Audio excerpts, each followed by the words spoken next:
Trump-Clinton clash on leadership qualities. Donald Trump and Hillary Clinton vied for the title of Commander-in-Chief on Wednesday, each touting their own experience while saying the other lacks the judgment and temperament to lead the nation's armed forces in perilous times. Clinton, the former Secretary of State, stressed her support of the 2011 raid that killed 9/11 plotter Osama bin Laden during a Commander-in-Chief forum sponsored by NBC News, and said she has the essential quality for the job of president: steadiness, in absolute rock steadiness, and mixed with strength. The former First Lady and U.S. Senator also said it was a mistake to use private email while at the State Department, but denied suggestions that she mishandled classified information. Trump, appearing after Clinton at the NBC-MSNBC forum, cited problems in the Middle East, China and elsewhere that he blamed on the policies of President Obama and his former Secretary of State, Clinton. "We need change," the New York businessman said, arguing that he will bring a common-sense approach to the demands of being commander-in-chief. During a national security speech earlier in the day, Trump attacked Clinton for her past support of military action in Iraq and Libya, saying that she's trigger-happy and very unstable, whether we like it or not. At the forum, Clinton called her vote in favor of the Iraq War a mistake, but noted that Trump also initially supported the 2003 invasion and has shifted his position in the years since. "I have taken responsibility for my decision," Clinton said. "He refuses to take responsibility for his support. That is a judgment issue." Trump told the forum he was totally against the war in Iraq, contrary to some statements he made at the time, and added that, "I have good judgment."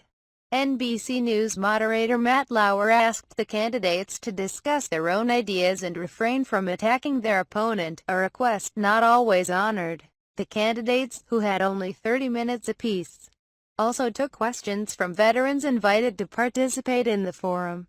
Regarding one dispute, the role of Vladimir Putin in global affairs, Trump said past praise from the Russian president will not affect his policy toward Russia. Trump also cited Putin's high approval rating in his country and said he has been a leader far more than our president has been a leader. Trump also said of Putin, "If he says great things about me, I'm going to say great things about him." The Clinton campaign criticized Trump's bizarre admiration for Putin, saying in a statement that his embrace of pro-Kremlin policies that undercut American interests and threaten our allies, and his campaign's deep ties to Russia have been a cause for great alarm across the board.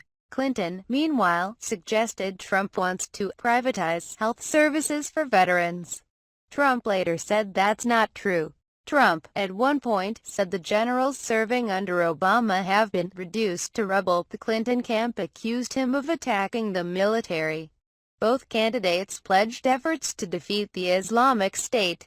In his speech earlier Wednesday, Trump proclaimed a goal of peace through strength and told an invited crowd at Philadelphia's Union League Club that he wants a foreign policy focused on advancing America's core national interests, so important, promoting regional stability and producing and easing the tensions within our very troubled world.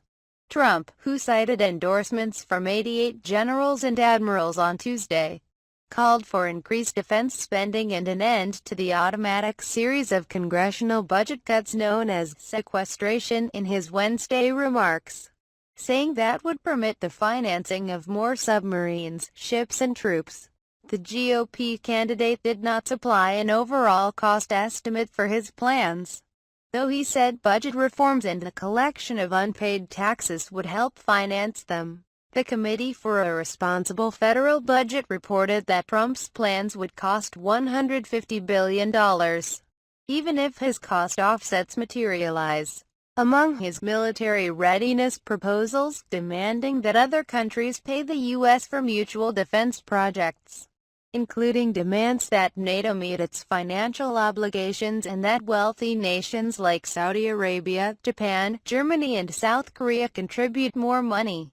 ordering the Pentagon to present a plan within 30 days of his inauguration to defeat and destroy the Islamic State, increased the Army to around 540,000 troops, the Marine Corps to 36 battalions, the Navy to 350 surface ships and submarines, and bolstered the Air Force to at least 1,200 fighter aircraft, a state-of-the-art missile defense system, including on naval cruises. Seek a thorough review of U.S. cyber defenses and detect potentially vulnerable spots on the power grid, communication systems and vital infrastructure. That issue and a proposal to enforce classification rules enabled Trump to again taunt Clinton over her use of private email while at the State Department and the subsequent FBI investigation. She has taught us really how vulnerable we are to cyber hacking, Trump said, adding that it was probably the only thing that we've learned from Hillary Clinton. While trashing the Obama administration, Trump also criticized policies pursued by the Republican administration of George W. Bush. He decried nation-building and attempts to spread democracy to other countries, citing the Iraq War as an example. The Clinton campaign, meanwhile, unveiled a list of endorsements from 95 retired generals and admirals, most of whom had previously announced their support for the Democratic nominee, who cited her years as Secretary of State and as a U.S.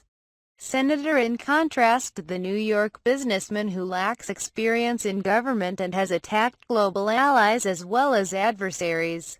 The Democratic presidential nominee is the only candidate that has the experience, temperament, critical thinking and level-headed leadership to keep America safe and our partnerships strong, said Air Force Gen.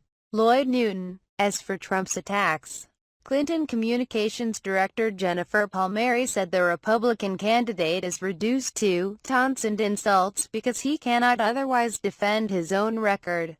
You could dismiss these actions as insecure schoolyard behavior, but this man is running to be President of the United States, she said.